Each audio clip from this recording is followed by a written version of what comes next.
Okay, so to begin the look, I'm going to grab my white eyeliner pencil. This one is from NYX in the shade Milk, and I am simply going to start off by mapping out exactly where I'm going to want to place the zombie portion of this look. If you don't have a white eyeliner pencil, I recommend a brown or just something light other than black, because when you go in with black, it's really intense, and if you mess up the mapping, it's going to be kind of a hassle to kind of wipe it away and to keep going, so anything light will do.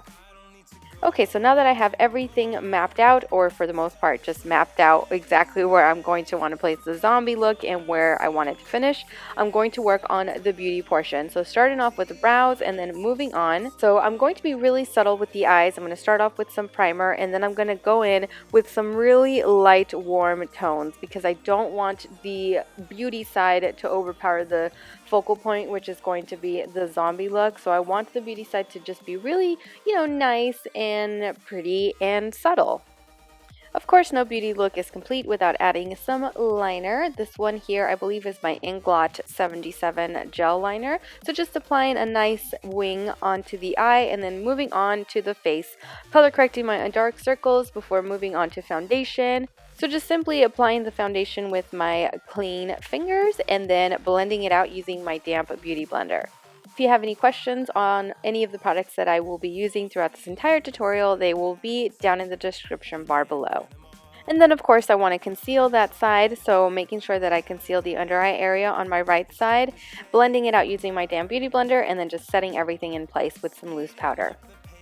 And then of course no beauty look is truly completed without contouring a little bit, adding some blush, of course some highlight, and then finishing it off with some false lashes. Okay, so now that the beauty side is complete, now I can work on the zombie side a little bit more. So going back in with my eye pencil or my eyeliner pencil in Milk, I'm going to be further mapping out more details that I want to incorporate into the zombie look. So just giving myself a nice big open hole onto the side of my face where I'm going to have my teeth showing, and then also onto the left side of my mouth. Now you can alter these, they don't have to be exactly placed where I'm placing mine. You can make it just one hole, you can make it 2 holes, you can make it 3 holes, you can make it any other type of hole that you want on the zombie look. This is just what I wanted to do for this particular look. And then of course I'm going to be mapping underneath my eye because, as we all know, zombies do not sleep and therefore have really intense bags under their eyes. Now for the fun part, time to fill in everything but the stuff that I've mapped out within the zombie area. So what I'm doing here is I'm filling it in using some water activated face paint. This one here is from Mayron. It is from the Basics palette, the Paradise Basics palette, and what I simply did is I just mixed some white with a little bit of the red in order to create this really pretty custom pink, and I really like the way that it turned out. So just filling in all of the area of my face that is going to be showing, or that I'm going to want to be showing. So for me, that's going to be my neck, my chest area, upper chest area, a little bit on my shoulders, and my face, of course. So now that I've gone ahead and taken care of all of that pink madness, it is time for a little bit of detailing. I'm going to start off with the brows using a liner brush and some black face paint. I'm going to draw on a cartoonish type of brows. So these are the ones that kind of have a little bit of an upward, curve at the front, and then really elongated on the back. Next, I'm going to be defining some of the wrinkles on my lid. So what I did is I just kind of was looking up and looking down and just looking at my natural lines. So the natural lines that are naturally formed when you open your eyelid, those are the ones that I wanted to follow. So what I'm doing is I'm making sure that I'm keeping my eyes kind of closed because this is water activated paint, and so if you open your eye right away, if you open it fully, then it's going to transfer onto the top of your lid and it's just kind of going to make a little bit of a mess.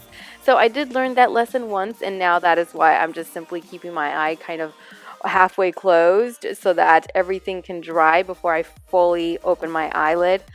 And yeah, you know what I mean? So yeah, just making sure that I am going on and continuing to follow the natural lines along my lid while keeping my eyelid kind of closed while I wait for everything to dry.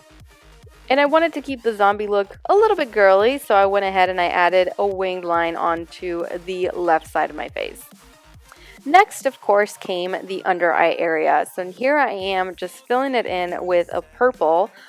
This one is also a custom color that I created using the Basics palette. And it's just going to give me a really, really, hey, I'm dead, I haven't slept in ages type of a look. I mean, I already have pretty dark under eye areas, but I wanted it to be more on the purple tone and to really make it a little bit more cartoony, obviously. So I went ahead and I added a really nice kind of like lavender purplish type of a color. And while I wait for the under eye area to completely dry, I'm going to start mapping out the teeth that are going to be showing through this hole on my face. So just splitting that into two halves, a top half and a bottom half, and then working on those sections with teeth. So just naturally, teeth are shaped to be kind of like a really elongated triangle. So that is kind of what I'm trying to do, is shape the teeth as best I can to look like teeth, going in with some white face paint and filling them in. So they don't have to be neatly filled in or anything like that. Just generally fill the area in with white, and make it as white as you want or as dark as you want. You can add some gray, you can add some yellow, you can add some green. It's totally up to you. I decided to leave my teeth really, really white. I don't know, this zombie apparently took really good care of their teeth when they were alive. And so just going over that entire area with white, kind of just filling in within the individual shapes that I have drawn on my face. So now that the teeth are going to be drying, I'm going to go back to the under eye area that is now dry and start to detail that. So giving myself a lot of bags because the zombie hasn't had sleep in many, many, many, many, many, many months, years? I don't know.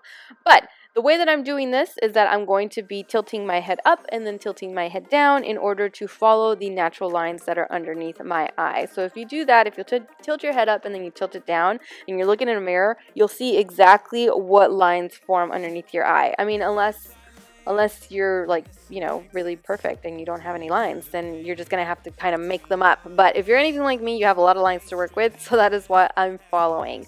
And of course, also outlining the entire under eye area with some black. Once I was done outlining all of my bags, I realized that I didn't like my waterline showing so much, and so I went in with some black eyeliner and just really tightlined my eye and also just placed it all along the waterline. So now that the teeth are nice and dry, going back in order to start to detail those now. So I'm starting off by outlining the hole, and then I'm going to be outlining the individual teeth. Feel free to add as much or as little detail onto the teeth as you would like. I mean, they are zombies, so you don't really have to have perfect teeth. And that is why the teeth on the zombie, in my opinion, are just the easiest to make because they're not perfect. You just do whatever you want with them, whatever color you want to put on them. They can be crooked, they can be broken, they don't have to be intact, and they don't have to be in place. So just have fun with it and make sure that you fill in between the teeth, that you fill in with black, or you can also fill in with a combination of like black and red.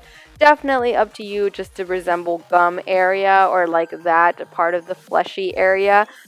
So like I said before, this zombie wants to look a little bit pretty even though she's a zombie. So half of her mouth is torn open, the other half I chose to not have it torn open. So I'm going to go ahead and add some red paint to resemble lipstick onto that. And then I'm going to outline the lips, make them really nice and full and just really outlined, like cartoonish outlined. You know what I mean? Next, I'm going to be outlining the entire outline that I had initially placed for this look. So just outlining that with black completely all the way around. And then I'm going to shade right under it, so right on the zombie side. I wanted this beauty zombie look to look like I'm just kind of pulling whatever's left of my beauty look onto the zombie look to try to like save myself from completely looking like a zombie. I mean, does that make sense? Was that totally ridiculous? I mean, that is just kind of what I envisioned in my head. And so that is why the beauty side is on the outside and staying kind of like looking on top. And that's why I'm shading underneath it so that it looks like that side is kind of being pulled over the zombie side. And how is this zombie going to make sure that everything stays in place all throughout the night? With stitches, of course. So that is what I'm working on here. I'm just taking a black eyeliner pencil and just applying 2 dots, one on each side of every kind of point that is along my face. and then just drawing a line to connect the two in order to really make it look like a stitch. I went back to the eye with some white face paint in order to highlight certain parts of the face or certain parts of the eye and give it a little bit more detail. Depending on how much skin you're going to be showing, you may want to detail your neck and chest area as well, and you just do so by following the natural lines. And I also went ahead and added some more detailing onto the nose in order to make this look more of a comic character look. And that completes the look. Thank you all so much for watching. I truly hope that you enjoyed this Halloween tutorial as much as I enjoyed making it for you. As always, take care, and I will see you all in my next video. No more walking through revolving doors. I've gone around once, and I don't need to go around.